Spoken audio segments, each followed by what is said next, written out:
Okay, so I think we're ready to go here. So I'd like to welcome you all to the next in our continuing series of meetings here about energy in Canyon City and what we can do.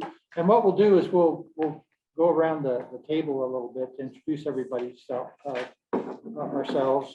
But so why don't we do that? I'm John Hamrick. I'm on City Council, represent District 3, and I'm also Mayor Pro Tem and Chairman of this committee. I'm Emily Tracy. I founded Canyon City's Energy Future almost 4 years ago. I'm a member of the committee and also a candidate for City Council. I'm Kirk Souther, and I'm a member of the committee. I'm Kathy Worthington, and I'm a member of the committee. Oh, excuse me, Ryan, go ahead. Sorry. I'm Ryan Stevens. I'm the city administrator. Doug Cohen, committee member. I'm Carol Dunn. I'm a member of Canyon City's Energy Future with Emily and a citizen of Canyon City. And a member. Well, yes, I am. Thank you for that. And so Larry Milosevic unfortunately was not able to join us this morning because of a family emergency. But what we'll do here, we do have an agenda, but we'll jump into new business first because we have a couple of presentations. Emily has kindly offered to step in for Larry where she can. So we'll start off with Emily presenting, and then we're going to have Carrie Chris Janer, a renewable energy and utility reform advocate, talk to us. And then if time allows after that, we'll jump into committee business. Great. Thanks, John. And I certainly cannot replicate what Larry Milosevic could have done for us, so we're sorry he couldn't be here. But I did want to just kind of provide basic orientation about community choice energy. I probably first got some information about it a couple of years ago when I served on an interim legislative committee regarding investor-owned utilities.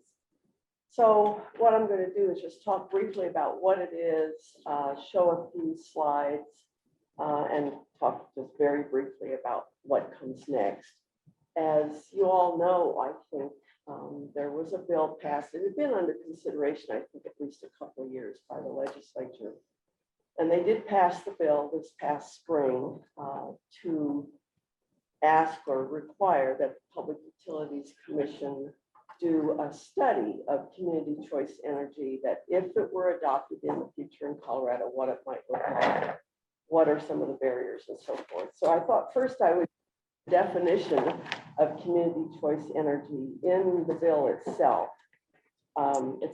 Community choice energy means a mechanism that allows cities, including a city and counties or groups of cities and counties, to combine their purchasing power and choose one or more alternative wholesale electricity suppliers on behalf of the residents, businesses, and municipal facilities in the jurisdiction, while the incumbent investor-owned electric utility maintains its existing generation and continues to own and operate its transmission and distribution system and deliver the electricity to both its own customers and community choice energy customers.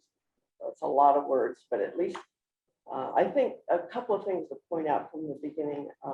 In Colorado, what the PUC is going to study is wholesale opt-out community choice energy.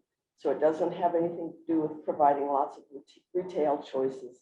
It's about providing a community or a region with the ability to choose their wholesale electric providers in a service territory of an investor-owned utility. And the investor-owned utility would continue to operate, if that were what was adopted in the future, would continue to operate as the transmission and distribution and billing entity for the area.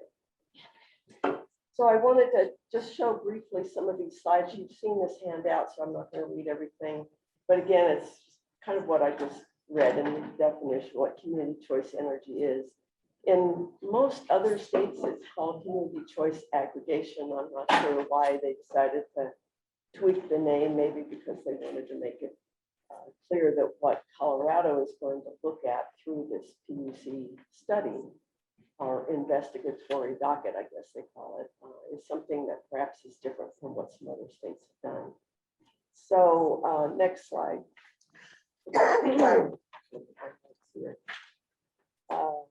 Why consider community choice energy or CCE in Colorado?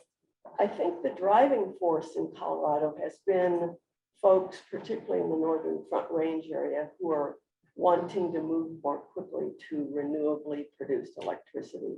And they see this as a way to have, under Colorado's scheme of how electricity is provided around the state, it would be a way for a community or a region to move more quickly to renewable energy. But it also has proven in some other states to be an opportunity to achieve some cost savings for customers. So it's really both of those things driving CCE in Colorado, although I think, as I said, the driving force and the representative who has been the key sponsor on this bill, Representative Edie Hooten, is from the Boulder area, and I think that their primary focus there has been on renewables. Whereas in places like here, we might say that our primary focus is on affordable electricity. Next slide, just look real quickly. These slides are actually from 2 years ago, but I don't think this has changed a lot. It has been authorized. CCA has been authorized in 8 states and is being investigated in others, including Colorado. And so there are other states to look for. And when I walk real quickly through what's in the study, you'll see that one of the 23 things that the PUC is being asked to do is look at what's worked well and what has not worked well in other states. The next slide, I'm really not going to spend much time on. We can come back to it if you want, but it shows a comparison in a particular area of California that has adopted this, where the PG&E, the existing provider of electricity in that part of the state, has certain rates available to customers. And then Marin Clean Energy, I guess, is the CCA in the area. And you can just see generally that even with collection of exit fees, and we don't have to get too deep into that, but I'll mention that again, that even with the payment of exit fees, they are still able to save their customers money. Emily, Yeah. excuse me, what's exit fee? The concept is, and I think it's in the legislation too, at least, is that if you are going to allow, and this is like someday in Colorado, if CCE becomes a thing through legislation, it would be a compensation to the investor-owned utility, kind of like if you tried to buy it out, only you're not really buying it out, but you're paying this fee to compensate for the fact that they've developed all this generation that maybe they're not using directly anymore. So that's the general concept of it. Okay, thank you. Yeah. And the next slide, again, just summarizes how it works. And, just that third bullet, again, to point out that the way this bill, or the way folks have been talking about the concept in Colorado, is that it would not only be just for wholesale, but it would be an opt-out program rather than an opt-in program. So customers in an area that formed an authority or whatever it would be to be the community choice and energy entity, customers within that area would need to opt out. They could opt out and then just, for example, if it were here, a customer could choose to just continue with Black Hills as is, or they could stay in the new CCE and see how that works in terms of saving money over time. So did I miss something? Would the CCE be like a conglomerate of different source companies, or? Oh, it's governments. It's like a city or a city and county, or it's a group of cities and counties. So it's not individuals. right. Right. Yeah, it's actually like creating an authority to do the purchasing of the wholesale electric power in a certain geographic area. And you can see the rest on there. I won't read through all of that. But there is that second to last bullet. Well, actually, no, you're on the next page. Thanks, sorry. Brian. No, that's good. The second to the last bullet on this page is your question about exit fees. The utility is kept whole through exit fees that recover the cost of assets and contracts acquired on behalf of the departing customers to prevent cost shifts on the remaining utility customers in other jurisdictions. Would that also be described as stranded costs? I think that's. Yeah. Stranded cost. That's also known as the devil is in the details. Oh, absolutely. And it's interesting just to kind of imagine this concept that it's a little like some other things, but it's not exactly like anything. It's a little bit like a municipal utility, but it's not. And it's a little bit like a co-op, and on the wholesale side, it kind of is. The CCE would be created as a nonprofit. And so there's, little pieces of things in there, and it's not a simple concept. And so that's why I'm really glad that PUC will be studying it. As you probably all are aware, PG&E has been in multiple lawsuits because of Forsyth. Oh, yeah. So they would still, the investor-owned utility would still, if I'm thinking right, which I usually don't, they would still be responsible for those type of things. All they're doing is selling their energy to another company through their transmission lines. Is that correct? The CCE would be buying wholesale Right. power, but using the IOU's transmission lines. And then the person that owns IOU transmission lines would then be responsible, say like what PG&E has been. Correct. Okay, thank you. So let me see real quick if there's anything else. You can see, I won't read through the rest of those, but you've got that. And then on the next page, I won't talk too much about the first one. Again, these slides were created 2 years ago, and I think that this is intending to point out that you probably sooner or later you need both of these things done. But where we are now, since that legislation passed, we are doing number 2, which is a PUC investigatory docket to study the regulatory implications of CCE. And so, and you can see this in the legislation too, that they're going to be taking input from experts, from stakeholders, looking at what's happening in other states to answer 23 questions in the legislation. And then we need to spend time really on that next slide, but it's pulling basically what ended up in the legislation. Here's some examples of some of the things in that next slide. And that's all I was going to do from the slides. Let me just, I have gotta pull this out. This, I think, was emailed to you, but in case you don't have copies with you, this is a summary document. Get my fingers on it from the legislation, and I'll just touch on some of that as that goes around. So this document summarizes the full bill, and it lists out, it explains what the investigatory docket is going to do near the top of page 2, the numbers of the pages are on the bottom. So, and it's basically taking time beginning on or before January 15th of 2022, opening this investigatory docket to do this study, to answer these 23 questions, and then be done no later than December 15th of 2022.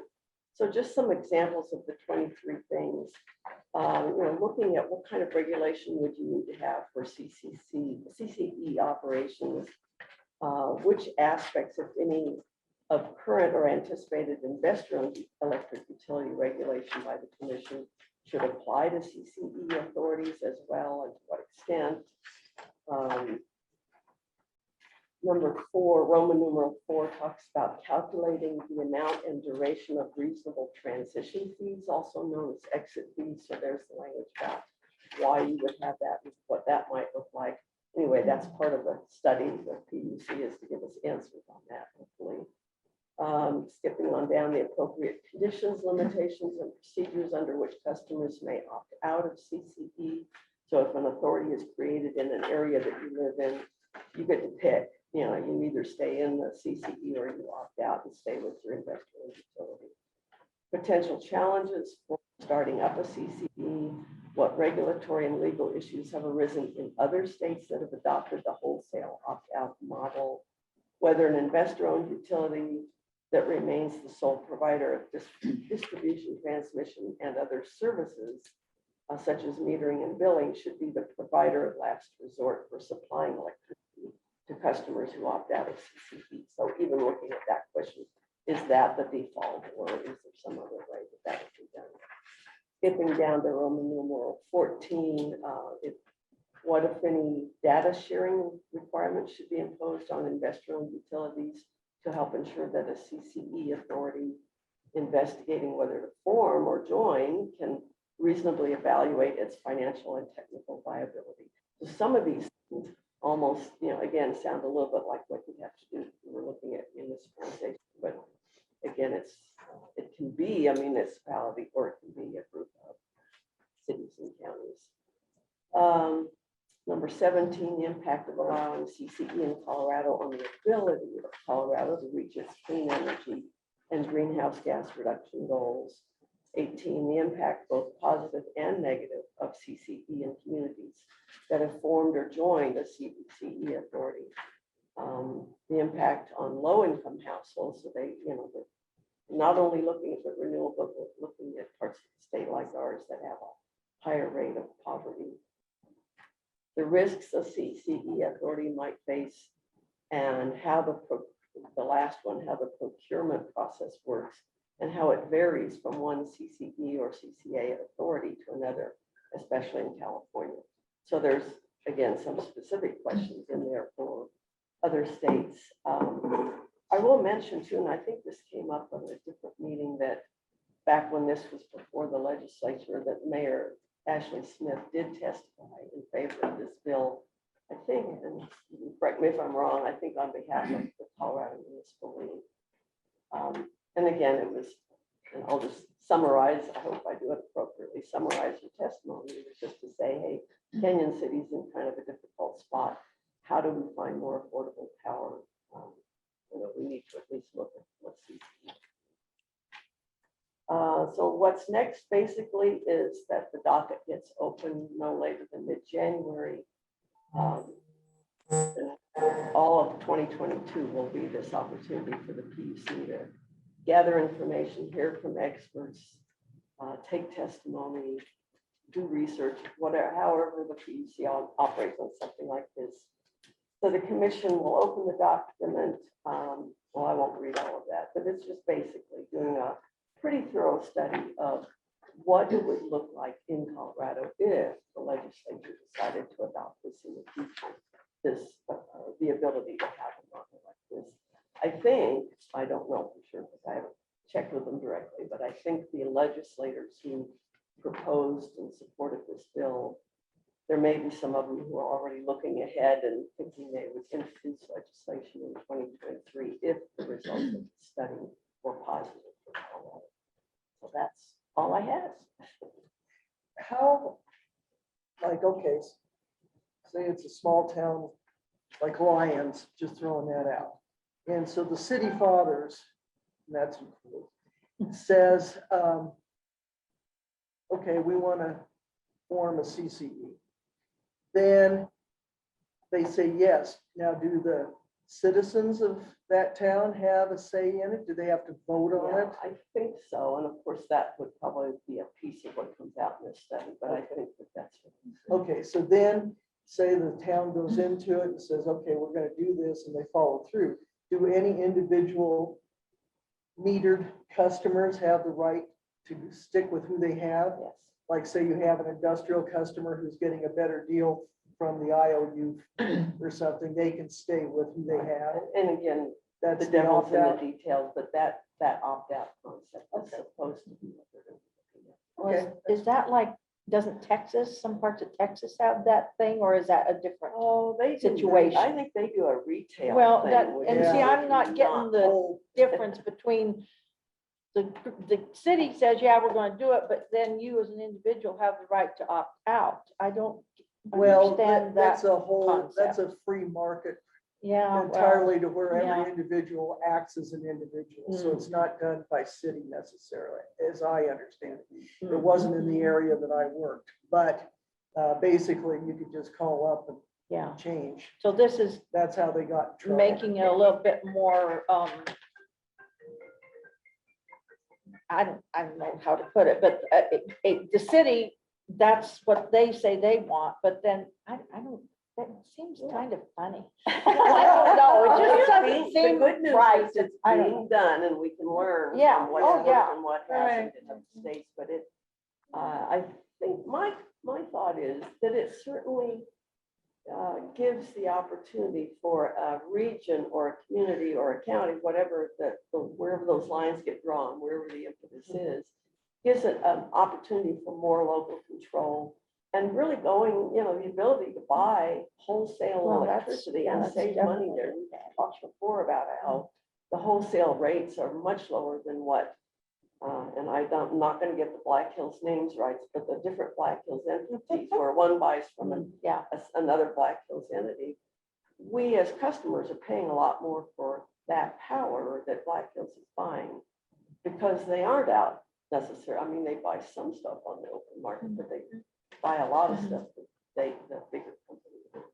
So this would just give the advantage to having that wholesale choice. And I think at least the numbers I've seen, and there's lots of stuff available online about this, energysage.com, I think is one place that has a lot of information, but I think they, at least in some places, they're finding some significant cost savings by doing this.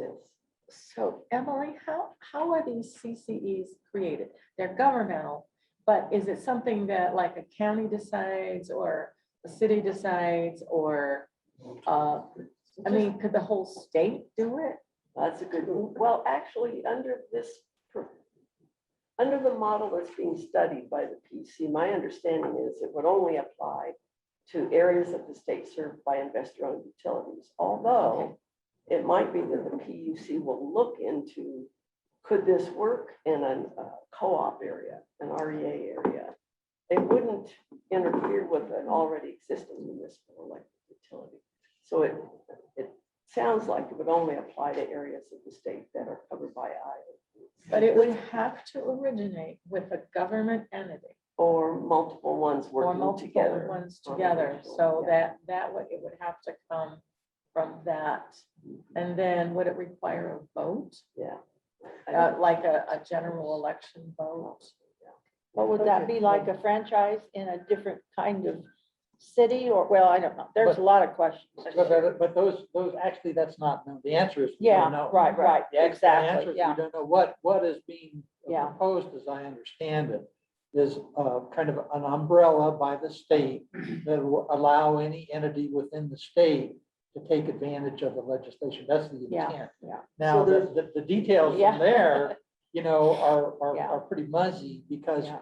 would it require a vote of the people? Not necessarily. There's no guarantee that that's going to be a requirement Right, or. right. And there's only two Part of the legislation. IOUs in Colorado, Yeah, so I'm not exactly. sure how that it gives advantage to a lot of the smaller communities that don't have Excel or obviously don't have Black Hills. But I'm just curious, I guess I'd be interested to see who they're thinking about, because other than the fact that there are small communities that are already municipals or co-ops that are buying wholesale from, say, Black Hills or Excel, I don't know how this is going to be an advantage.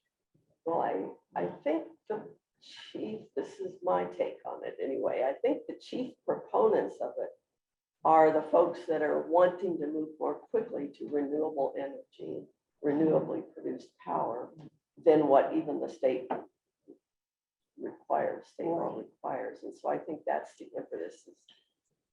You have a response from Andrew Oh, there's it. Heinley up there. I can't. Texas is a retail Yes. is retail access and allows any eligible customer to select their power provider. A CCE is opt out and is similar to an electric municipality where a customer is a member of a CCE but can opt out and go back to the incumbent utility or another provider if allowed. A CCE does not own the power lines and only is responsible for the power supply to the CCE. Hope this provides some clarity. Okay, so John, you Yeah. said it would not necessarily require a vote. Correct. Well, it depends on And the there it legislation says though. if allowed. You can opt out if allowed. So that'll be the legislation that determines whether you can opt out or not. Well, that's what I'm saying. Yeah. You really, there's a possibility you may not have a choice. Correct. Well, We don't know because we haven't right, seen the we're a legislation. long way from that. Yeah. But Well, the- a but we long do- way, that's what they said 30 years ago too. But Here what are. we do know and what I'm sure Emily, knows and having looked into this is that there are models that have been tried. And so we do have examples we can look at to say, well, is Colorado likely to follow that model or not? And so we probably have an idea of which way the legislature is going to go, which is probably, I don't know, actually, I probably shouldn't say. No. And I should say, I don't think I said at the beginning, I am not a proponent of this and Sure. I'm not an Right. opponent of this. Mhm. I just think I'm glad the PUC is going to study it because I do think that we have seen in our own experience the issue when you can't use a market-based approach to your costs of wholesale energy, because that's up to the IOU to decide how they want to sell themselves energy or whatever, that, the customers are paying that. So I definitely am a proponent of the study. Beyond that, I don't know if it's good or bad. Well, I want to say, I definitely appreciate all the work that you've done through our whole process. Well, Yeah, thank you. Yeah. Very much so. And Carrie can probably answer a lot of things that I can't, so.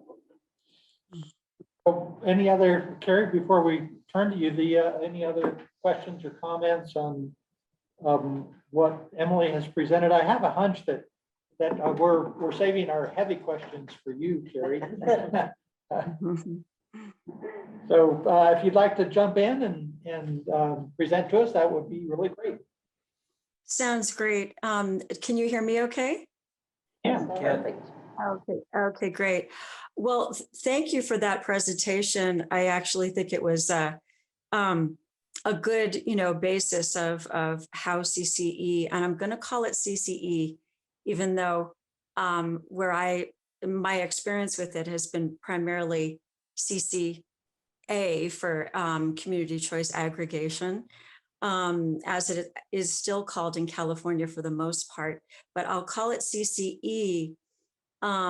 And one just clarification, and I don't think anybody on this string, other than possibly Ms. Concilia, was, if she's still on, who I have a great deal of respect for, and had a lot of experience, advocating to the PUC here during that time. I did have a program that I named CCE, which was the alternative to the traditional CCA model as we know it, which is what the legislature has asked us to explore. So I'm going to call it CCE, not to be confused with the alternative, and I think vastly better alternative, which I called CCE. And I did get mad at Larry about it a little bit, saying, well, what do you guys causing a little bit of confusion, especially for the utilities that I've been kind of, Excel especially, that I've been promoting that to. So community choice, I'm sorry. So may I interrupt you there for just a little bit? Why don't you tell us a little bit about your background, if you would, please? So we understand what, if you're talking about we and they and stuff like that, or legislature, talking about. Absolutely. And I was about to go there. And unfortunately, I've got way more data than you probably want to hear today. So I'll try to be concise. But I will start out by saying that I was living in California when CCA really came to the forefront because of, and interesting that it was just mentioned, PG&E, Pacific Gas and Electric, supported a ballot measure that would have required a vote for CCE to be actualized by a city, county, or a joint power authority, which is when governments bind together for purchasing power or, things of that nature. It would have required a 66.6% approval rate by the public. And considering that there really wasn't an option to go with green energy at the moment, which I thought was very sort of, regressive, especially for California. This was in 2010. I learned about CCE. I thought it was the greatest thing since sliced bread. I thought this is a perfect alternative. Boulder had been exploring municipalization. I was heavily involved in that at times on and off, which I won't go there to confuse you. But nevertheless, I did get involved in that ballot measure because us who wanted to be able to explore CCE felt that it would squelch the possibility of that. So I was a graphic designer at the time and marketing professional. I provided, marketing and graphic materials to the campaign. I campaigned my heart out to beat that ballot measure. PG&E put $46.5 million into trying to pass that. Almost every commercial on TV the last few days was promoting that measure. And we were absolutely thrilled when by, a couple percentage points, we actually defeated that. That was really when CCE began to take off in California. Within that year, Marin Clean Energy was the first CCE, and we were all extremely hopeful.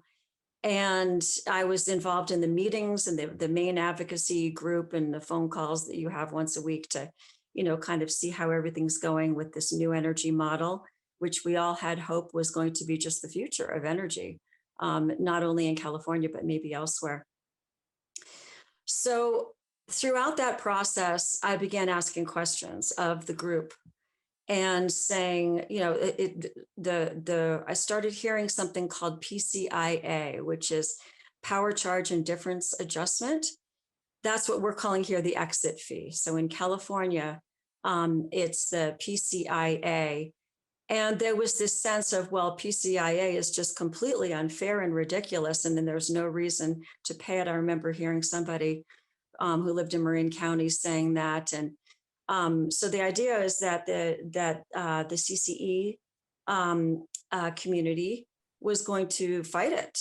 And I think that was a harbinger of things to come, because to call it the epic battle of a century, maybe an understatement, and I'll get there.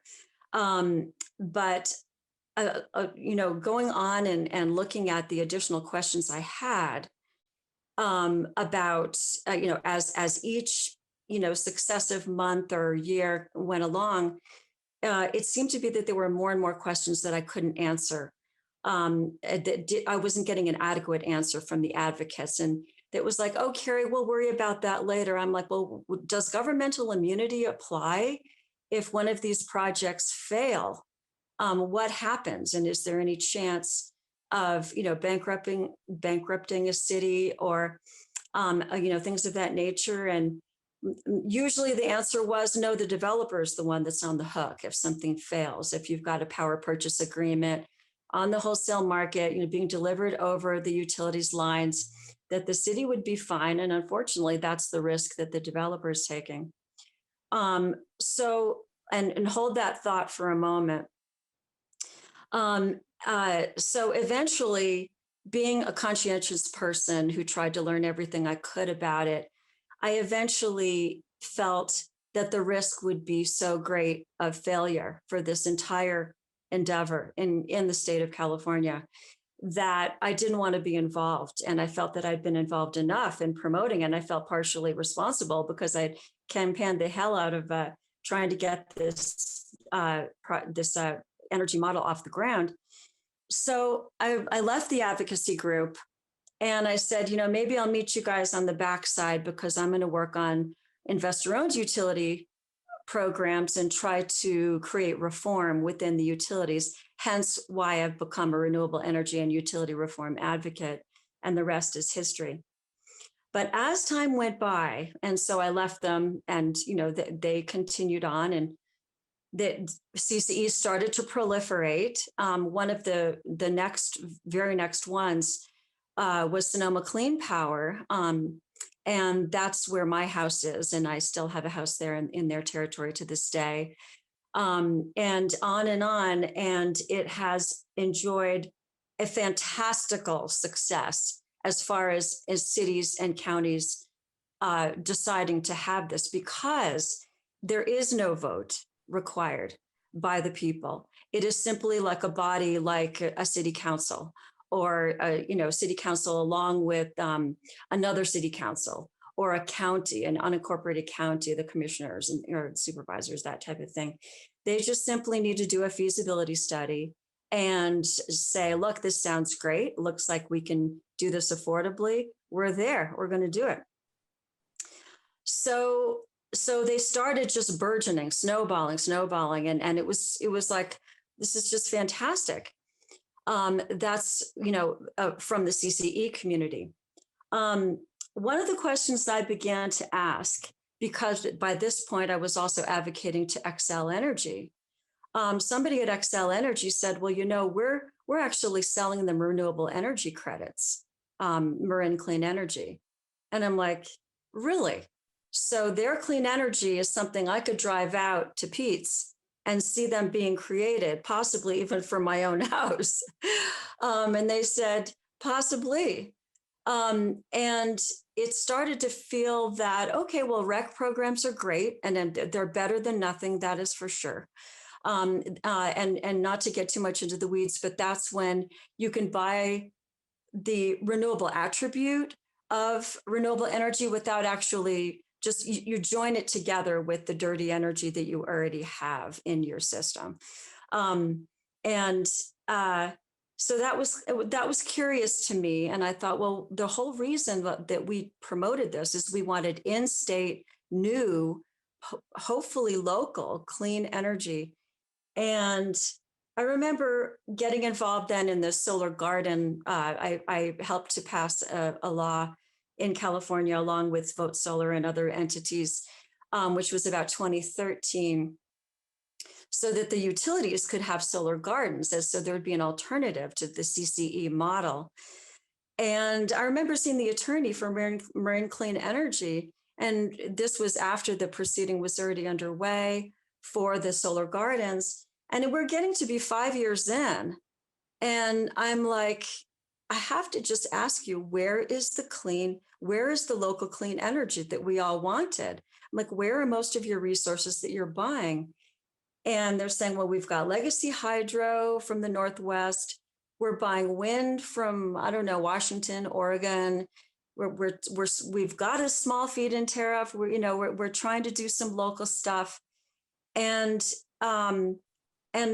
what emerged over the next year or so is that these entities were having problems getting a credit rating where they could actually afford longer term contracts because there wasn't a good track record. And the idea is, as you pointed out or as was pointed out in the presentation, big customers can come or go at any time. So, let's say you've got a customer like Lions is a great example, where you've got, the concrete plant there, which is a huge proportion of the load in Lions. Well, let's say that concrete plant went to the CCE, which is, again, they're already swept up into the CCE, no matter whether they want to or not. They can opt out, but every customer is automatically swept up into that CCE. Well, imagine down the road, one reason or another, that you can't get the credit rating, or for some reason the exit fees get higher. And now that very big, large concrete plant says, you know what, it's been great, guys, but we really need to consider our bottom line. And we're going back to the utility, which now has cheaper rates. what happens to that power purchase agreement when that's whatever it was, 70% of their load or whatever it is? You can see how there would be problems, big problems, potential problems, not just necessarily, in my view, for the developer, because then it's a matter of what you're doing for your constituents, your citizens, in good faith. And so that's where we need to kind of look more at where we're at today. CCE is absolutely proliferating in California. It has balkanized the decision-making in the name of local control, which a certain amount of local control is great. You can create new programs for your own population, there are various things are why absolutely some small entities can be more nimble.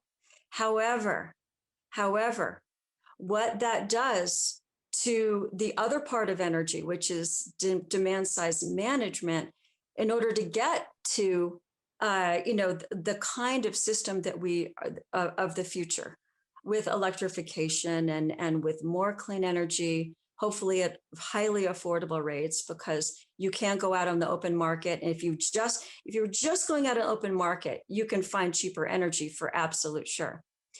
But then what it really comes down to, and what I really have come to the conclusion of, is there's just no free lunch. The exit fees in California, which is what we really need to focus on, which I think is probably the biggest problem. Think of it this way. Let's go back to that Lions example.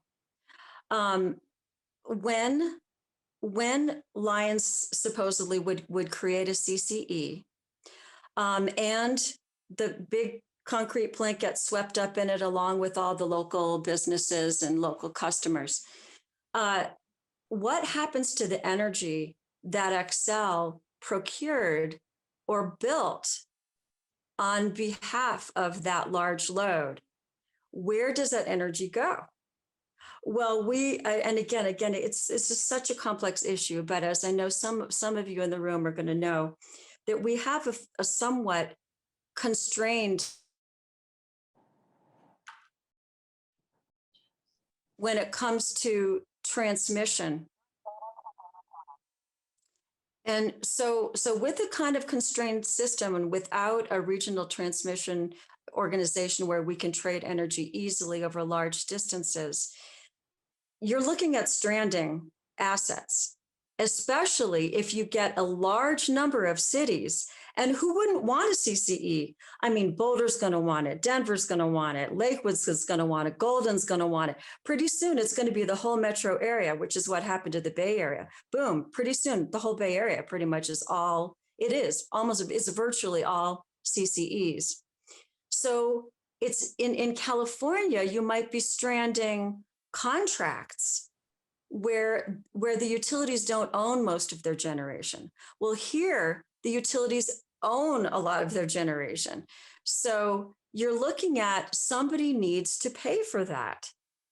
So, and with the regulated environment that we've had, normally you can't bankrupt your utilities. It just isn't practical to bankrupt your investor-owned utility.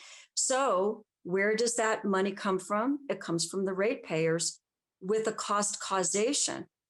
So you're going to start charging those little customers in Lions that all thought they were saving the world with green energy. You're going to start having to charge them for the fact that you're taking a huge chunk of generation, of need for that generation, because Lions wanted to procure renewable energy on the open market.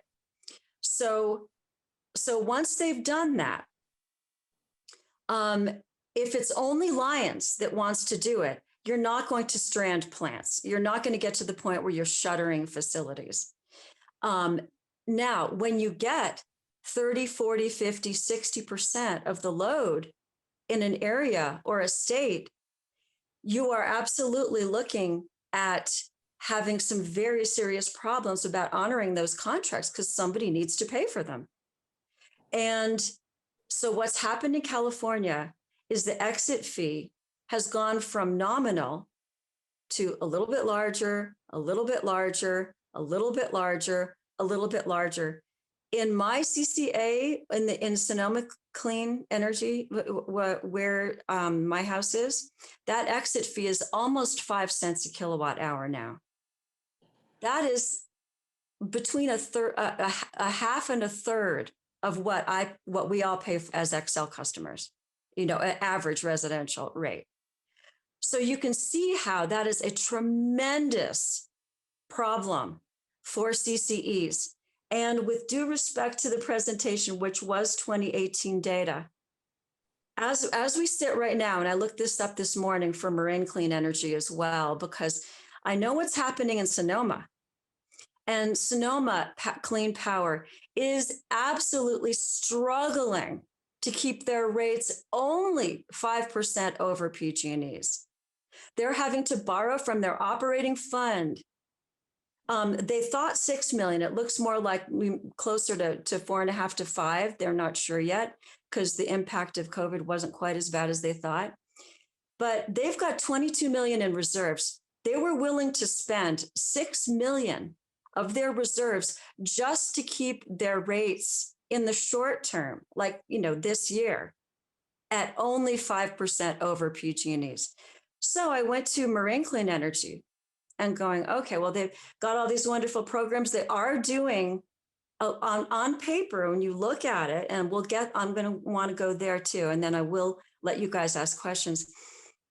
But, it looks really great on paper. Okay, if you go into the Clean Start program, that's automatically 92% or 60%, or, every CCE is different about what the automatic opt-in is.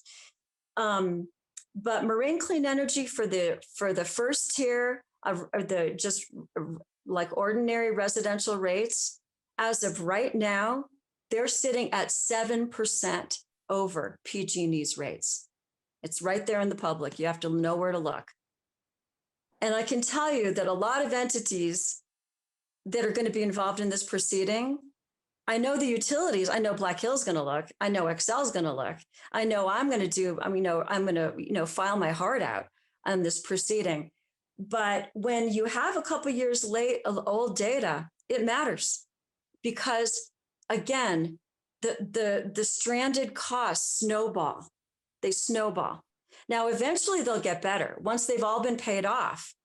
But in the interim, even the Public Utilities Commission in California has had to create it's kind of like when you go negative amortization in a mortgage. If you ever had an ARM, an option like an ARM loan, where they will only, just to avoid rate shock, they will only let your payment go up per year a certain amount. The PUC has implemented that in California so that the rate shock will be minimized. But I mean, you can go and read the latest packet for Sonoma Clean Energy. And, rate shock, you'll find the words rate shock and mitigating rate shock. And that, I want to read you something from the most recent packet, this month's packet. And I hope I can do this without losing you. I texted it to myself, but this is from this month's Board of Directors meetings from Sonoma Clean Power. So hold on just a moment. Can you still hear me? Yeah. Okay, so I'm going to read you. This is a quote from Sonoma Clean Power's packet.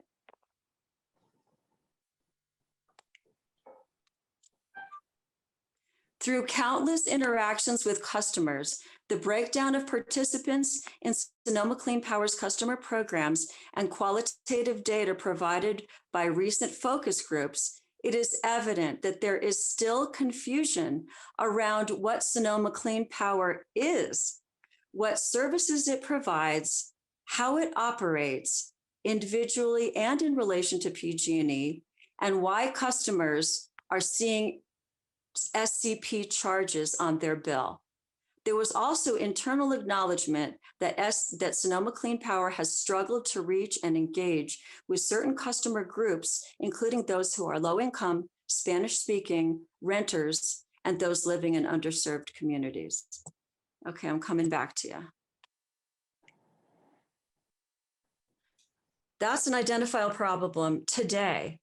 And we're talking Sonoma Clean Power was implemented. The entity was formed in 2012, 9 years ago. And they went into business, I think, 2013. So not only did it take over 5 years for them to get the credit rating, which again was acknowledged by, it just was hard to get the credit rating. And then you don't get those cheap prices because your credit rating isn't there. They are now getting that credit rating, but lo and behold, oh gosh, now here comes the exit fee. And it's 4.75 cents a kilowatt hour in Sonoma Clean Power. It's 4.8 cents a kilowatt hour in Marin Clean Energy, and they're even older. So it's going up. Now let's talk about carbon just for a minute as an aside.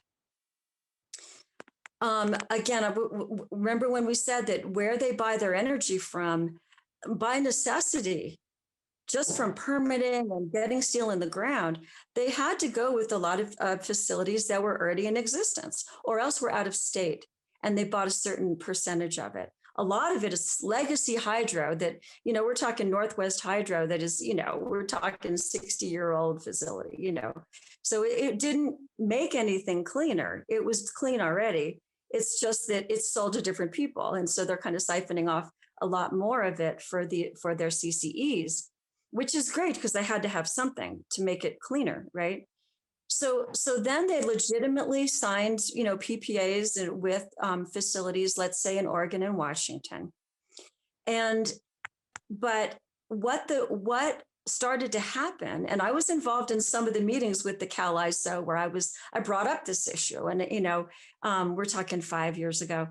The question is, when that energy gets brought into the California part of the Cal ISO system, is it really clean energy anymore? Or is it actually mostly natural gas that then you're attaching a REC to because that energy was actually used locally in the area where it was generated, and not going to get into like, too far into the electron, how electrons work. But as the commission got more hep to the fact that a lot of this generation is coming from out of state, they changed the formula for how you can, how renewable energy is counted. So not only is it getting more expensive to be able to go that cleaner route because you're stranding more and more of the already procured generation, but on top of it, the Public Utilities Commission said, you're not going to be able to count this as emission free anymore, because once it comes into our system, it's brown energy. So there's a different calculus now. So the actual emissions, for example, for Marin Clean Energy, for their clean energy, the emissions have been incrementally ticking up little bit by little bit. So it isn't because their hearts weren't in the right place, or they weren't trying their best, or they didn't mean well, and they still do. And there is renewable energy potential to be added. But I have to tell you, the idea that 7% over PG&E's rates is cost effective, I hope you can see the answer to that. And I also hope you can see that if underserved communities don't even know they're being swept up into this, and then they are also paying 7% more than they were like under Black Hills, let's say, you got a problem. And you're not going to hear this from Larry Milosevic or Edie Houghton, although I did write them. What in the legislative session, I emailed them going like, warning, guys, look, they're like, oh, well, we hear it's going great, and we think you're over exaggerating, Carrie. And, we know you're not a public power proponent, and it's true. But I started as a public power proponent. It took a lot, and I lost a lot of friends, and I've had a lot of, hostility, coming my way, but I stuck by what I thought was the best way to go. And then, then I'll talk a little bit about what I think really is a good option. And I do think that the legislature, if as in the presentation that I listened to from last March, and I listened to it yesterday and heard Edie Hooten say that she just can't imagine that the PUC isn't going to allow CCE. It's just so great, if they do allow it, I hope it's the version of CCE that I promoted, which is fully regulated, which means you wouldn't be allowed to strand generation that has already been procured. You'll protect those small customers who have no idea what they're getting into by being swept into a program that could end up with higher rates. And so that, like, for example, Xcel is right in the midst of, developing their clean energy plan, right? Per other legislation. That's why everybody's so busy right now. My personal thought is that if cities want to go faster towards clean energy, they should do it fully at their own expense without any cost shifting to any other community, which is going to be very complex and a very long calculus. And a calculus that can't be done one time and then formulaic, like Larry said that he wants it in the legislation. It has to change because it's a dynamic situation. But if communities want to go cleaner and they're willing to pay for it, let them close that gap between the 85% that now Xcel is mandated to be, and at a certain time, and or committed to. I think it's 2030, 85% clean energy by 2030. Let them close that 15% gap. Let them do it with true local clean energy at their own expense. I think it's great. I love the idea of that. But you should not mess with Texas when you're talking about the demand side management programs that are so well established and with such wonderful organizations like Southwest Energy Efficiency Project and others that have worked so hard to really do a fantastic job of programs that customers understand. If you allow little entities like Lions Colorado to develop their own demand side management program, well, good luck. Now, they could add to it. They could do a program that is customized for one customer sector. That's where partnership comes in. CCE in California is not a partnership right now. I wish it was. That's the model that I espouse, that, that you can't strand generation that is already in the pipeline. And you can, if you want to accelerate, you do it at your own cost with no cost shifting, but you also can't mess up with demand side management, which means that it has to be basically a fully regulated program. And as CCA, as we know it in California, CCE as it is in the bill, simply it's extremely, they open the door to the possibility of it being regulated. But in reality, a lot of the CCEs don't even engage at the PUC because they don't have to for the most part. So I'm gonna touch on one other thing, and then I want to answer any questions, because I'm almost glad that Larry couldn't present, because there'll be more time, because I have been boots on the ground with this issue, and it's really part of why I've stayed engaged, ever since I got involved with that. What are the CCEs in California doing now? Well, here's what happens, and this is what should make everybody shake in their boots about CCE, in my view. Right when the rates started getting bigger, remember I mentioned that Sonoma, the exit fee, by the way, jumped twice in this year, once in January, once in March. It went up 8% in March for Sonoma residents, 8%, the exit fee. So when that started to happen, some of these big companies with really large loads, they started talking to PG&E going, we think we want to get back with you. So, and they said, well, we've got this solar garden program. Thank you to Vote Solar and me and a lot of other people. We have this solar garden program there, which was now cheaper for those large companies. So what did they do? They opted out. So you've got PG&E suddenly needing to provide that in-state clean energy, which was mandated by the Solar Garden law, and they don't have it. So they went scrambling to the PUC going, oh my God. Like our enrollments have gone up, exponentially ever since Sonoma and Marin, that their rates are going up for their CCE program. Now they want to come back and we can't honor it. Please let us use some of our legacy renewables, and temporarily serve those large customers rather than making the entire Solar Garden program fail and fall on its face. The CCEs, they filed and they said, well, that was their own fault.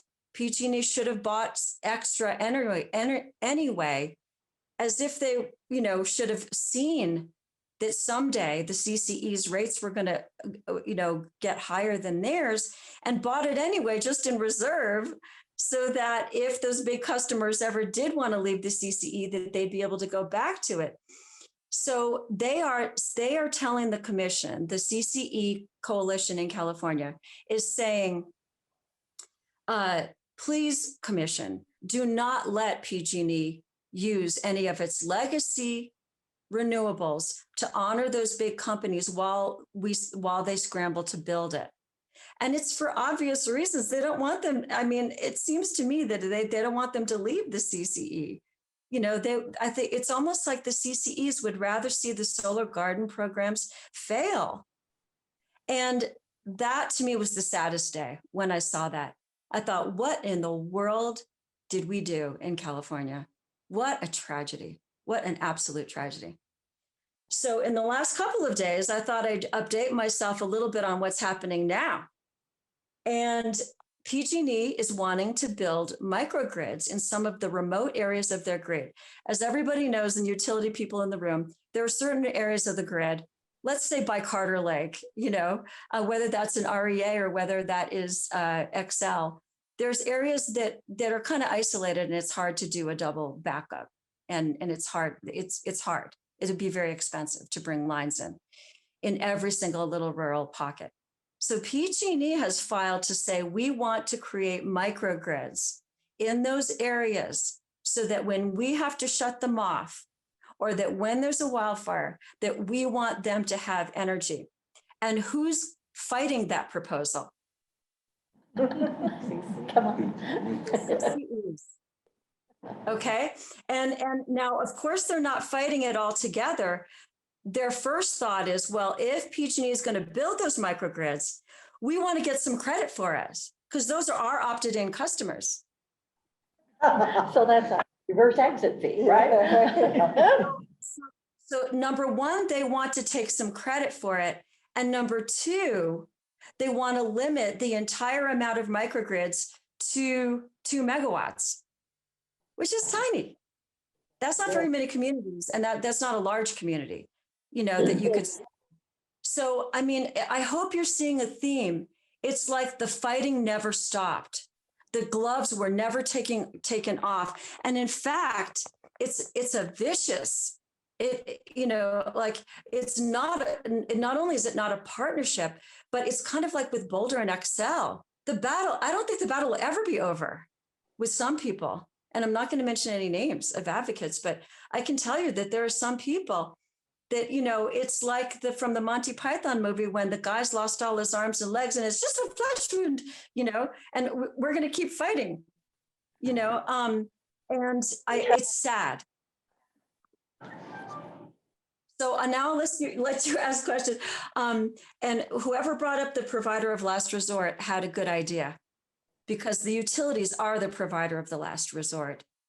And as we've seen, if the provider of last resort doesn't have the clean energy to provide for the people that want it, well, there's a reason. And that's because the CCE model has now caused a lot of complexity. It doesn't mean that CCEs 50 years from now, they'll find a way, but the whole climate change issue, again, I'm just grateful that we have XL, to be honest, because we did manage to help change XL.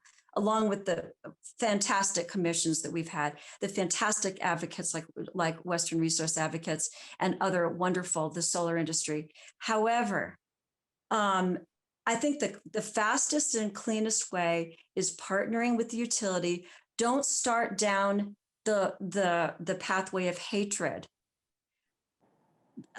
Say, how can we do this together? So then I'll let you ask questions. Sorry for I'm very wordy, so sorry. No problem. We appreciate hearing from you, Carrie. It's, it's really, I want to say for myself, it's really refreshing to hear someone who can approach an issue, evaluate the different inputs that you need to reach a decision and be able to do that and be clear-eyed about what the choices mean, what the reliability of some of the inputs are going into something like that. But it's really refreshing to hear from someone like you that has studied this and has a pretty good grasp of a very complex issue. I Sure. appreciate it. Carrie, I think you describe yourself as a utility reform advocate. So I'd like to hear just a little more about the work you may be doing in that area. For example, do you work for Xcel, or are you on a contract to do some work for Xcel? Or tell us what utility reform advocate. And that's a really interesting issue too, because gosh, I've lost count of how many people thought that I work, that I'm paid by Xcel. And, I've never been paid a dime. And in fact, Jerome Davis, who's now retired, who was the customer interface for communities, once I joined him for lunch, I didn't eat. He bought me a Blackberry Izzy.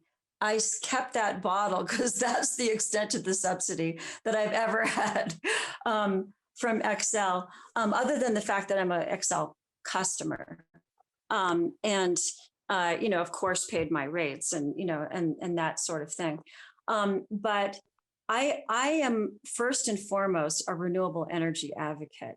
We wouldn't need to change the utilities if they were all going to renewables when we wanted them to. But, and again, this will get, this is where it also gets interesting the more you learn about it. Again, I think, Ms. Concilia would appreciate this. Back in the day, when we didn't want Xcel to build Comanche 3, I was down there at the PUC with the previous commission with,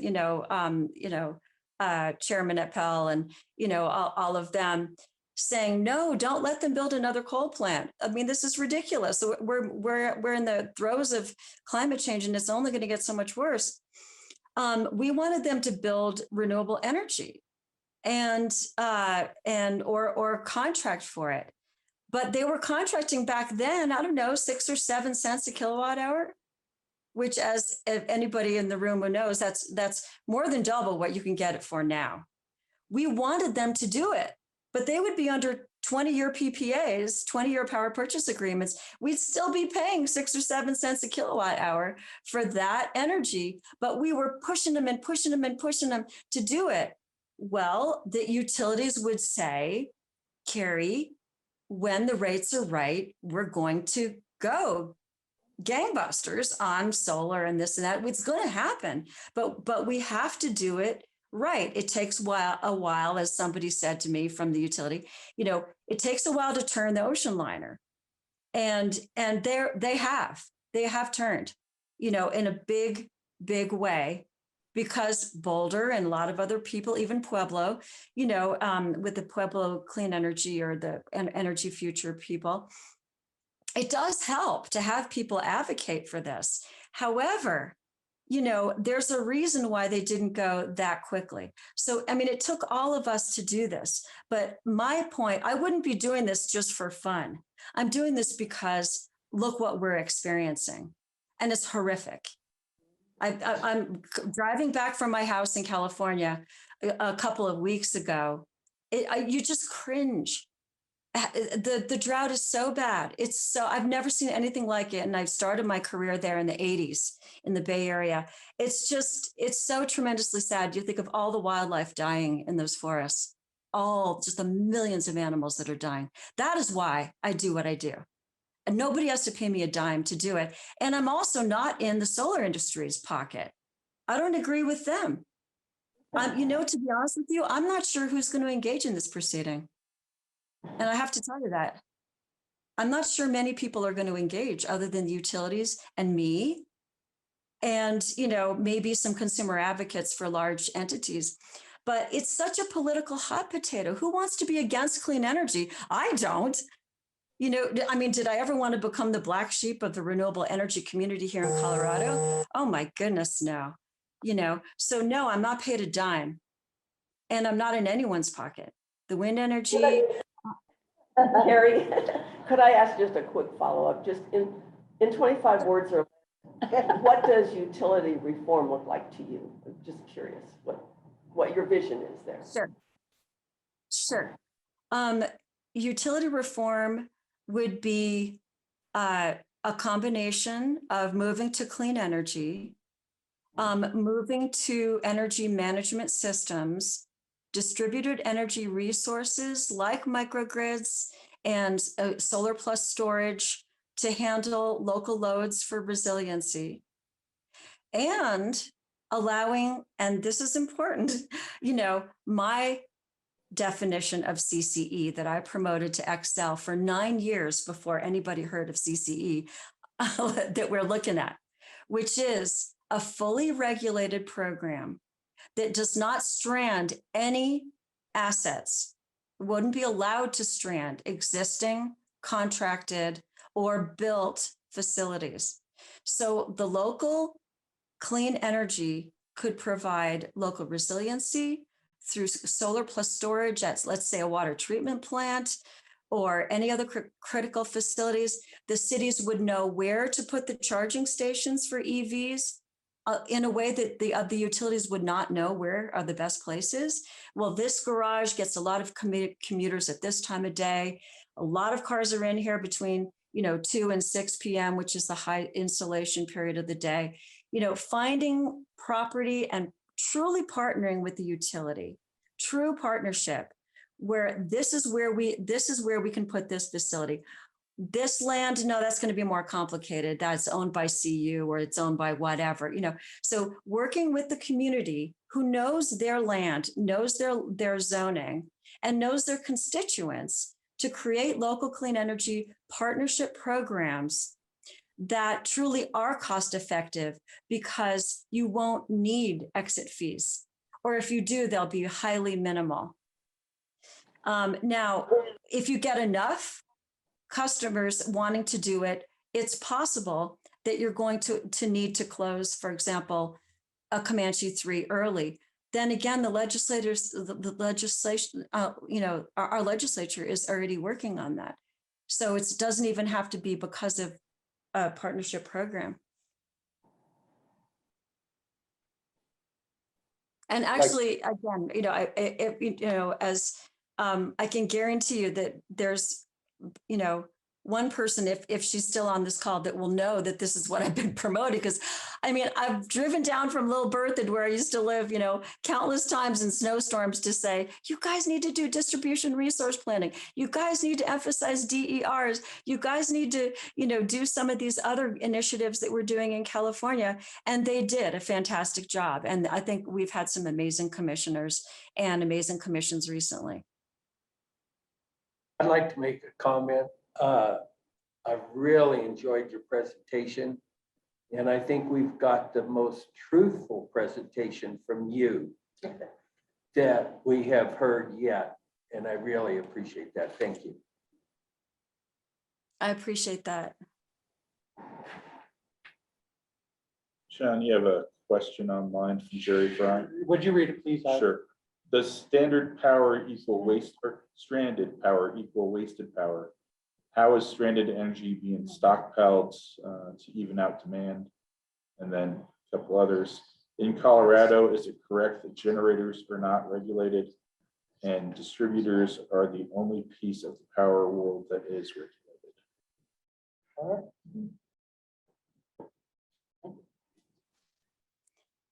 Sorry, you cut out.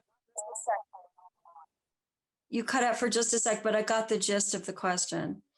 And the answer is it is complicated and it's different in California than here because again, the utilities don't own most of their generation, their contracts.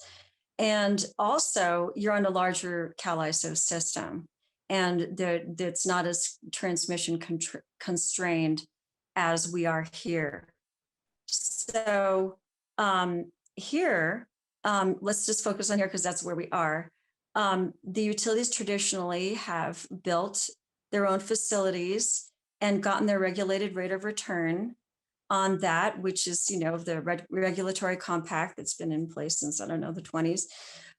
And so it's different in each place. Now, of course, what the utilities are going to try to do, and I believe the commission is mandated as well in California, that, you know, they're going to have to try to do something with that generation, either sell it or as is getting more popular, allowing the CCEs to use some of that to mitigate some of their stranded costs. Whereas I got to tell you, 5 years ago, when I asked this question to the CCE community, I remember one person saying, we don't want any of their generation. We want to do our own. Well, it was cheaper if they did their own, right? Because the prices have come down and down and down and down and down.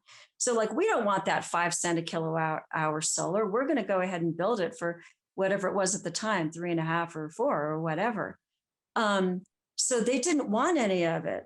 Well, now that they've got these huge stranded costs, you know, they're like, well, wait a second, you know, maybe we'll take a little bit of your nuclear, you know, and in fact, one of the very most progressive, the Oakland-based Local Clean Energy Alliance, used to be my friends, you know, in that group.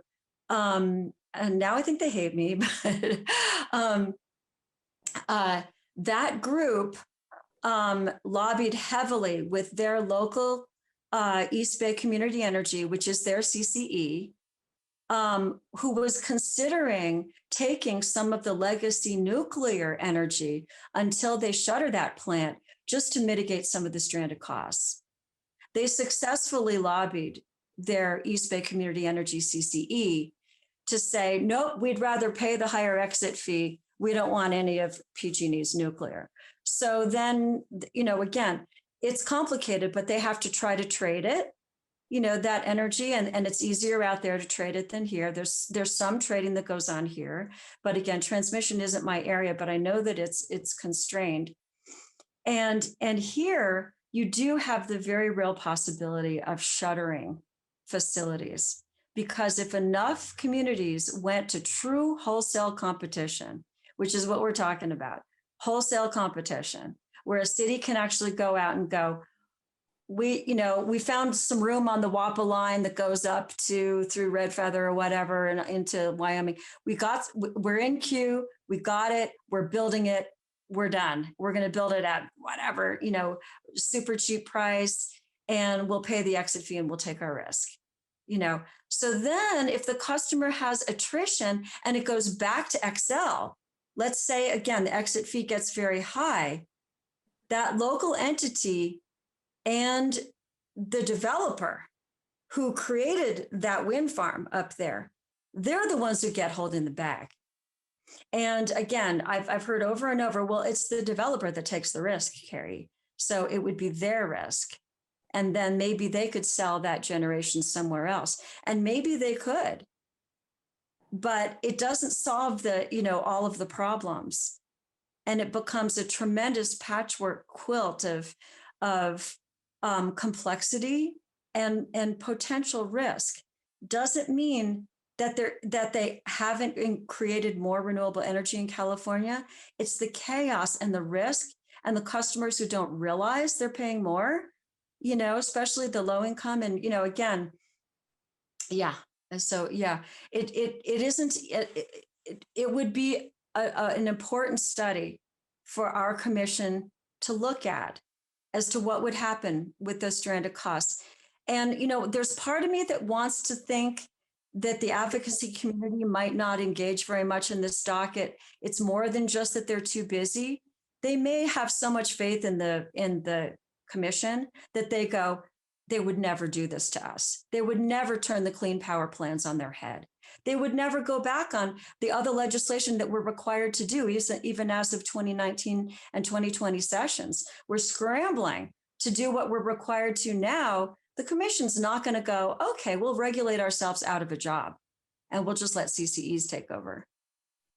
They may be smarter than me, and I could just, not engage in the exploratory docket either and leave it up to the utilities. But, I'm too worried about it than that. So I will be filing, and I'll be filing as much as I can.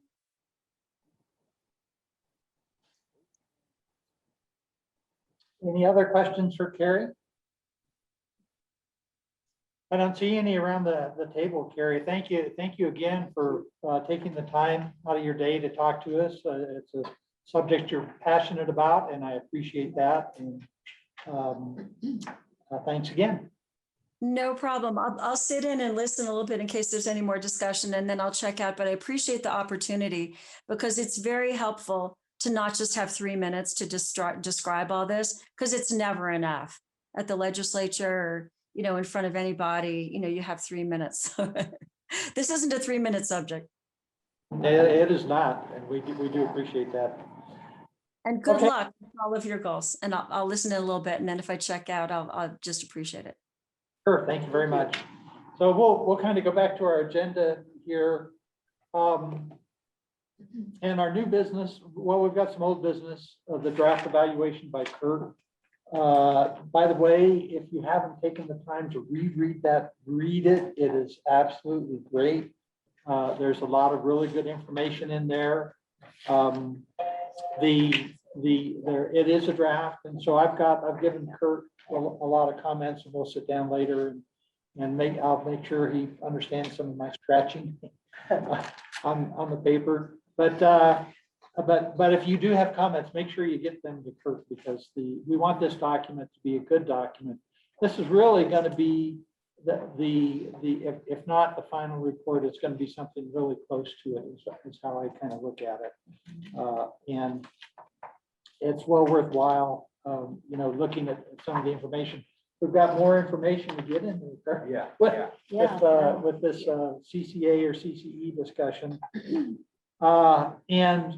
And that kind of works into the next couple of questions. But before we do that, I've got something I'd like the committee to answer. We've heard from a lot of different experts, and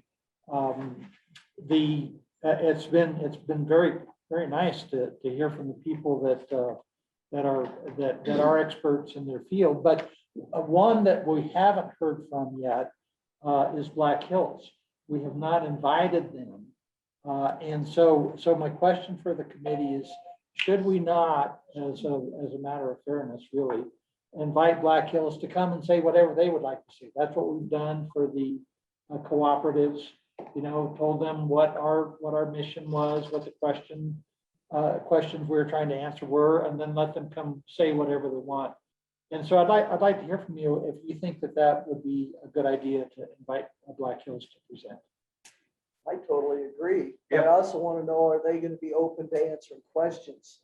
And they may be pointed questions. Sure. And that's, and I realize that, and it was an interesting thing when I kind of shot back at John at the last meeting, and I didn't mean to be, but asking him and him saying that he has come to the city with some ideas and things that way. And I realize that we're just kind of a non-binding committee and this and that and the other, but in a sense, it would be very helpful, I think, from our evaluation perspective to know just what the heck they're talking about. Mhm. And because this is a franchise situation technically, but there's a lot of side agreements that can be made that are outside of a true franchise. Yes. And I think if we're going to consider them in the mix, we need to know what the whole story is. Okay. After this talk today from Carrie, Mhm. I think we would be greatly amiss by not including them in any part of this. And that would be to give a presentation. Yeah, I would hate to been in John's shoes.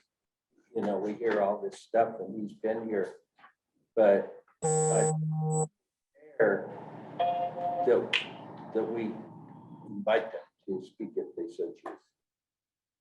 I agree with what you were saying as far as he had some ideas and proposals that he was going to give to the city council. Well, we would like to be able to include. Yeah, I mean, include he's those been in the hearing report. everything that we're going through. I feel we have an obligation to hear the other side also. Sure.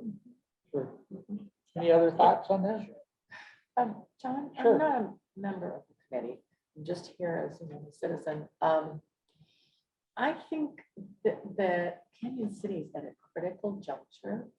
And I think that talking, even, at some point negotiating as council with Black Hills is critical because this constant increase, the town really can't sustain it, like the businesses, kind of find out where they think it's headed, where, what their mix of generation is and, what they see down. Say, ask them to give us like a 5-year projection of what they think rates are gonna be like. They're already, that much higher than the rest of the state. Where are they going from here? And how are they, do they have any plans to mitigate that?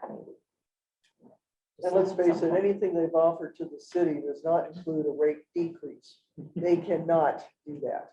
Yeah, no, I'm just saying, how far do they see it going? No, from I here? understand a Yeah. projection. I mean, that they've got trust me, they have a forecast, just like Excel has a forecast, just like anybody else, any other utility.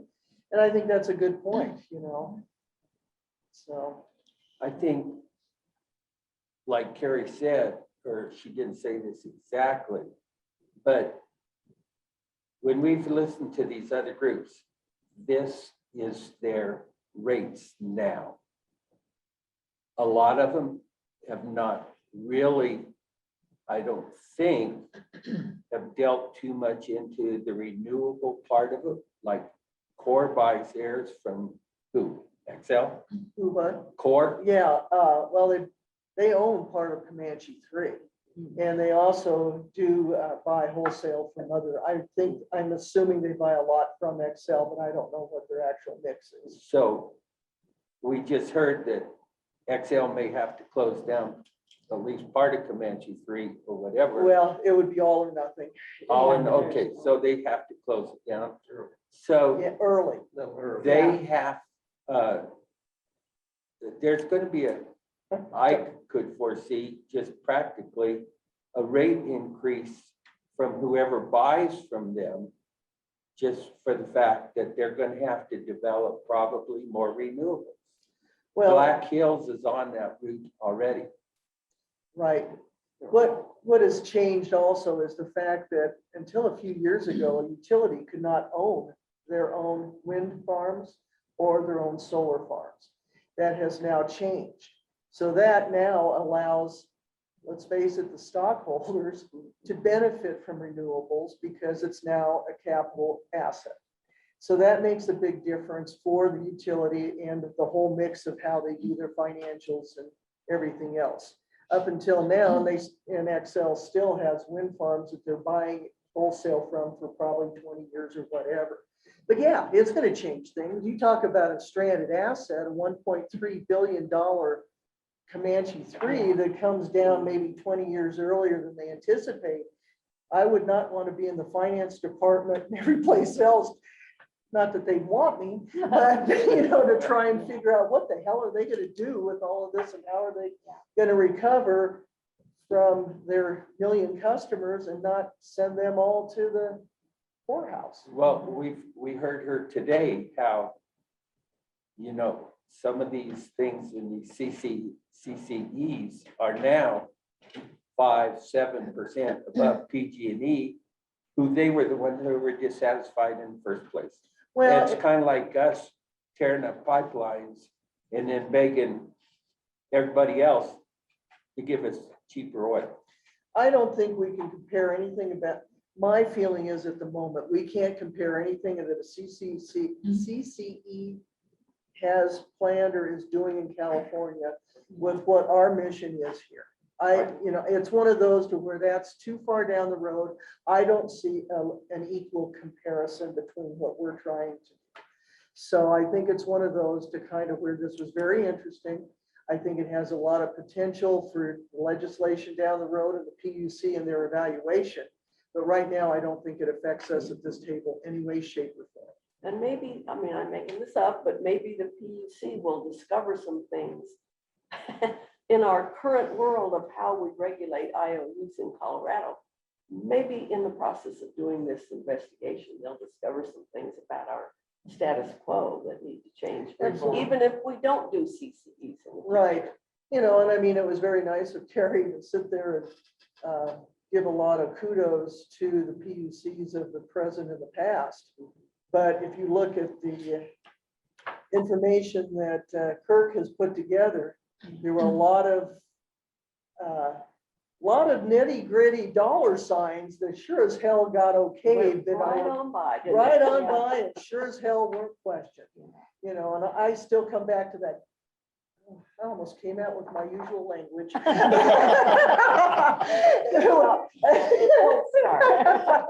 I at least bit my tongue on that one, but that 18% that they're paying from one unit to the other at Black Hills, that just, and who knows? Who knows what the heck, maybe Excel's doing the same damn thing, but I have too many built-in years with them to think that they probably aren't, but I They could be probably wrong. aren't, or the rates wouldn't be 40% lower than ours. Yeah, exactly. So anyway, so I'm just saying that basically this was great information. It definitely gives us something for advocation down the road, but not part of our purview. But in terms of, getting back to my original question. So it is a sense of the community to Yes. invite them. Sure. Yeah, oh, that's- yeah. Okay, great. John. Good, I will do that, yes, sir. Yeah, before you move on, Mhm. just a point of clarification, the city has not received anything from Black Hills. Right. And, Oh, thank you. Okay, if we do, we will follow the same process where we'll, depending on how it comes in, present it to council, and I would imagine it would get referred back to this committee. okay, thank you. But I think it's a good idea to offer time. Great. They I can, will they do can that. say yay or nay. Yeah, So Jerry was asking about stranded power. And there's really not stranded power, there's stranded generation capacity. There could be stranded generation for which now there are no longer customers. Okay, and that's where the stranded cost idea comes in. And if you look at what Kurt has done for us, I think you've identified that Black Hills has about 500 million in their base. Close to 600. 600 million, so close to 600 million in the rate base, which means that if we followed the California example, that would become a stranded cost that would have to be paid back in some form or fashion. right. And if you spread that out among the 100,000 customers over 20 years, it means you'd be probably paying $4 or $5 more a month At on least. your electric bill at least to pay that back. Yeah. And so that's an example of what stranded costs can do in terms of exit costs for a particular method of I buying have a power. question about that. Stranded cost sounds like Comanche 3 in a sense. In other words, we're just going to tear this thing down early. Sure. It's not going to be good for anybody. It's gone. But Still paying for it. right, but my question is, in the case of Black Hills, let's just pretend that for somehow, whatever reason, we do something different here.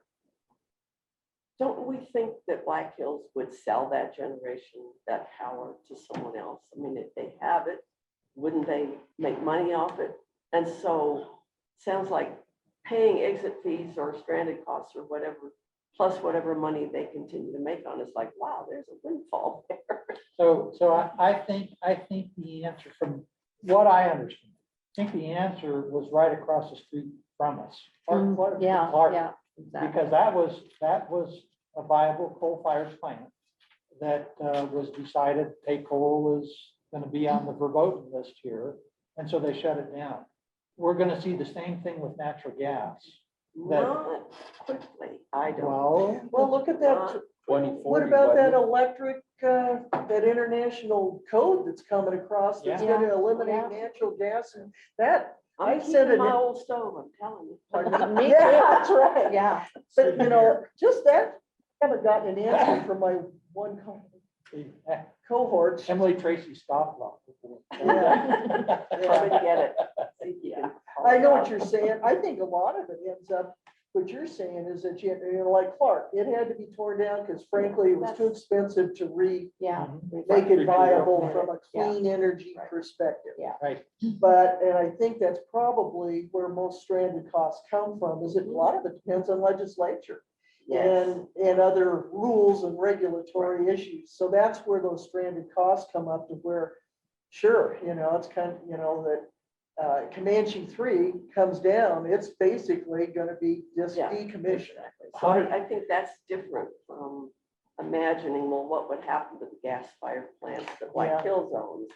That, I mean, I have a hard Yeah. time believing someone's gonna come in and make them tear those down I agree. anytime. anytime. Well, in the next few I would decades. disagree.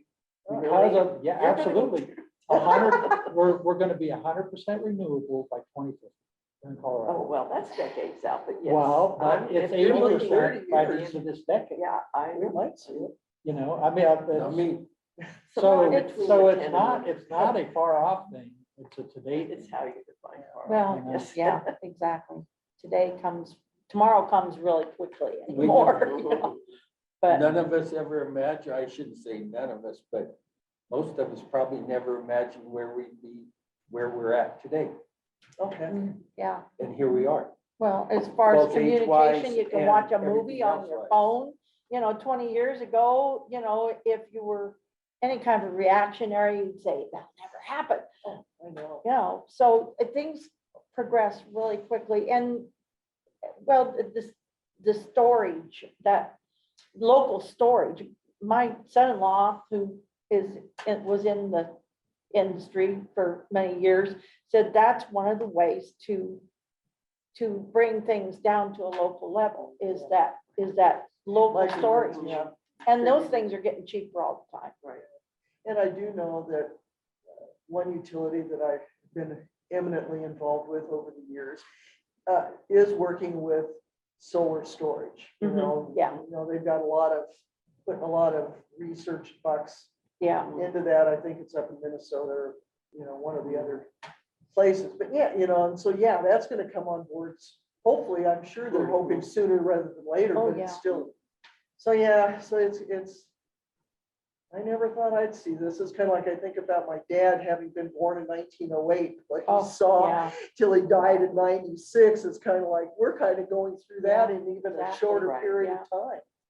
Well, as kind of just, this is just an example. But if you want to buy an RV, a trailer, you can buy an RV that has enough solar on it and enough storage that you're completely independent from the grid. That includes for air conditioning, a Yeah. couple of air conditioners, you know, your refrigerator, and electric heat, that's a lot. Yeah, You know, it is. That's a it lot, is, but absolutely. it's available today.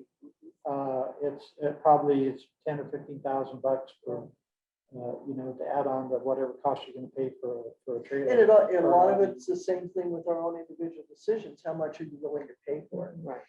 Or able to. Able, Yeah. is and I think that's where we are here, is Right. able to pay. And I think that, you know, for me, the important and important part of the discussion about how fast we're going to move to electrification, whether it's buildings or transportation, both.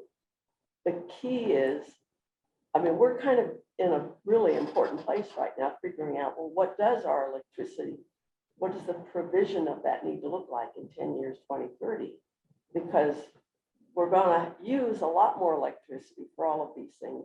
We can't be paying the kind of cost we're paying now, and then also charging our cars and heating our homes and all of that with electricity. And so it's, I mean, it's serendipitous in a way that we're working on this now, Yeah. because it's really essential that we find a way to solve it. This is a little bit of a left turn, but I think it tells how we're thinking about things. How do you guys perceive all the utilities pushing electric cars and stuff? Let me just ask a point back. Do you see that as strictly a way for them to sell more electricity? Is that why you're thinking that they're doing that? Or is it perhaps because most people recharge their cars at night when the usage of electricity goes down, but the utility still has the capacity to make energy? But by making that electricity, it levels out the cost of doing so. It's maximizing the efficiency of those plants. That's something that the general public doesn't think about. I have to remind myself sometimes and get off my cynical self, but it is sometimes, that's what, I mean, hell yeah, they're out to make a buck. They are a utility, they are an IOU, but that's one of the reasons they're proposing it, is that we are using it at off peak times. And it does, they're having to make the electricity anyway. And so this way, it helps to level it out, and it actually affects and benefits the rest of us paying those electric bills. There's a political side to that too, because they have heard our electric utilities have to look into the future to figure out how to get there and survive as a company. And the legislature has spoken, and there has been legislation that has not been necessarily cost effective for consumers, but allowed companies like Black Hills to add a lot of debt, at our expense. But they've heard that message, and so there could be some of that. Oh, sure. I like to walk around with my head in the sand because I don't like what's happening. But I don't know if I've ever heard of Black Hills promoting electrical cars. So There's rebates. what's that? I think, I'm not sure about Black Hills, but I know Excel is actually offering ways for you to afford an electric car. There's also, I believe, federal rebates and the whole bit. So there's rebates. It's part of the demand side management programs of encouraging electric cars. Well, a few years ago, there was a relatively small segment of society that pushed this renewable energy thing. And that has become greater, that segment has become greater and greater, thus forcing if our legislators want to stay in office, what do they have to do? They have to push it. But it's also a good thing. It's a good thing. If you talk, I think they've gotten away, the term is now climate change, not climate warmth or whatever. Global warming. Thank you, Yeah. global warming. And it's because some of this does, have a positive effect on the climate. And so let's Do try. you remember Al Gore? Oh, yeah. Of Huh? course. Didn't he start the internet? Well, Yeah. isn't he still flying around in his jets? I realize, it's baby steps. It's whatever you can do. He could be still flying in his jets and not have solar or whatever, but he's at least doing something. So it's one of those, as we all should be doing something. We all are, I think as energy gets more expensive, we're all going to be forced to do something, and that may cut down on our use of energy. You're probably right. And have more I mean, passive solar. I'm trying to promote that at home. It's not getting. Turn off that damn light. Oh, all the time. Is your finger broken? What's the deal? Yeah, it's like I walk in and I say, oh, they still got fluorescents. They don't have their LEDs in here. Well, that's fine if you want to buy one and do that. That's fine. But I mean. So getting back to our agenda here, so what we've got for our schedule for next time, November 8th, is Guzman is going to present, and Kirk, you're planning on presenting the PowerPoint at that time? I could. It's not gonna be a final one, but it can, So will part of that be discussing, or is the plan still to present to the vision committee on the 17th? And do we need to plan that on the 8th, or how's that? that's what we were talking about possibly doing, yeah, having that extra hour and I could show So, Yeah. PowerPoint, and we Yeah. could determine if that's And, how we wanted to go. and back to a statement you made a few minutes ago, maybe making this the final report, that kind of still concerns me just a tad. I I don't think think we're final ready for yet. that. no, we're not, we're Yeah. not. And so right now, Ryan, we have a slot on November 17th for presentation to the vision committee. Correct. And the normal packet deadline for the 17th would be November 5th. But we could push that a couple of days until after the presentation on the 8th. But So- we would need, basically we'd need that packet by first thing Wednesday morning, Well, let me ask this then. Thursday morning Wednesday the 10th. before our meeting. But here's the question, I think. I'm not sure that we're ready to do that. I don't think that we should present to the vision committee until after we've heard from Black Hills. I agree. Yeah. Is- I And agree. so, It's a complete and so package. here's the question for you, Mr. City Administrator. Is, can we swap a slot with another vision committee meeting? Do you have something that you could, February would be the next one. so Fed, what about if we moved another one up? Is that possibility? Is that a Well, possibility? we don't have a vision meeting in December. Okay. January, we might be able to move something around in January. I think it was Colorado Parks and Wildlife was speaking in January. Would you look at that and let me know, and I'll let the committee know. But what I would suggest is if we can swap a slot, that if we can aim for January, that would probably work out better with the work we're trying to do, I think. Yeah, Is my Give us feeling. more that's what's time. been in my Yeah, head all the it's- time. Just isn't enough time. Yeah. There's so much, Yeah. what's in your written document and so forth. I think we do need a lot more discussion. I think that's good. Okay, so let's head in that direction. But what that probably means for sure is that to take us off of a vision committee Yeah, meeting that's that's no coming up. And then hopefully we can get rescheduled in some reasonable time here. February is not that much further than January, really. Well, true, Yeah. yeah, exactly. Would you like to try to get Black Hills here then on the 8th? So I may, I'll If they talk are- with John and see Okay. if that's possible. Yeah, because if we and- don't need that extra, Yeah, that would- planning yeah, time. That way we can Yeah. get their. get the Exactly. input From them, That- and that- we're getting more of the information that we're Yeah. trying to put together. And it gives time to look through it and absorb it. The 8th of what? November. November. Yeah.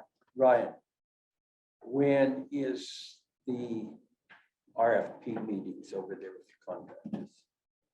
They've came up with it. Is it 28th and the 2nd? I just don't want interference there.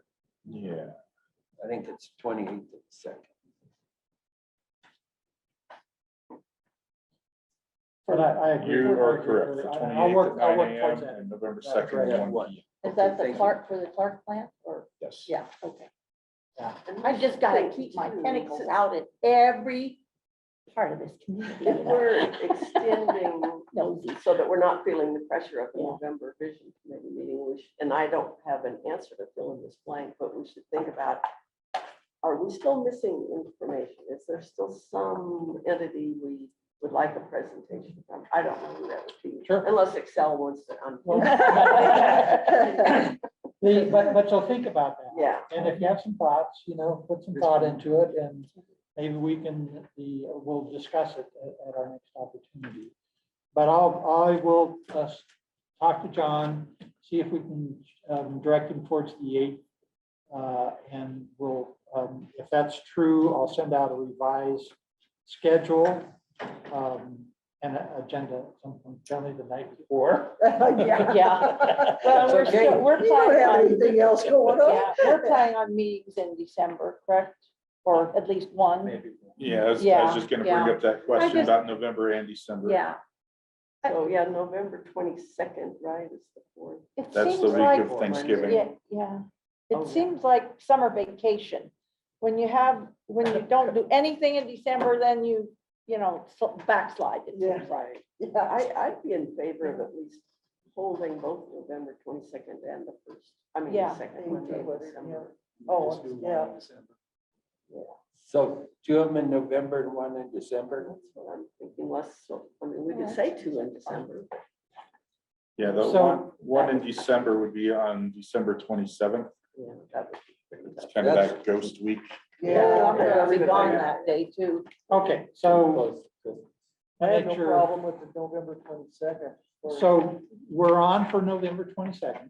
Okay, And what do we want to do in December then? probably just the 13th. Yeah. Yeah. Have a turkey dinner. Yeah, that's right. If I haven't left by December then. 13th Oh, only. I thought you were talking, And then, December 27th, I wouldn't be able to meet, which is Uh, Monday. but- Yeah, I'm not really for December 27th. No. and then we'd At all. be back on I for get to go to January Denver 10th that day to the Okay. doctor. and January 24th. And if Okay.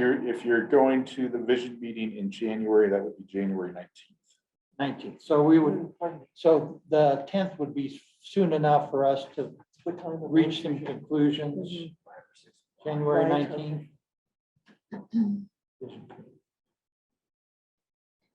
Okay. Oh, boy. It's possible my wife and I might be doing some traveling, but we don't have. No, I'm set hoping plans to I'm yet. sorry, in but you're on the- January. You're on the Hoping to go to council, you Florida. don't get to do any of that. Be Nice, but we'll see. Gotta check with his wife first. Yeah. that's Oh, correct. she has input, I forgot, she was a woman. So we had in front of the county planning commission, the used car parts place, the junkyard out here east of town wanted to expand. They said that they were gonna move their cement fence. I said, how are you gonna do that? They said, well, anything's movable. I said, well, you haven't met my wife, have you? I met your wife, Is that the co-mom, she Good was one, helping John. us, so, Yeah. yeah. She was a nice lady, I thought. Yes, you have to be careful, what goes around comes around. Are you cooking that, John? No. Yeah. What time you want us Even in over? the doghouse. Actually, he's good now. The 50 years ago, you never thought you'd be here, right? Oh, that is probably true. When we first built our shop, we actually put in a toilet and it's got a little water heater and all this. Jerry says, wow, I said, I can't believe you let me do that. I said, oh, there's an alternative. Yeah, there you go. I'm Just- planning for the Just future. put out the cot. Yeah. Yeah. Here's bedding. Yeah, exactly.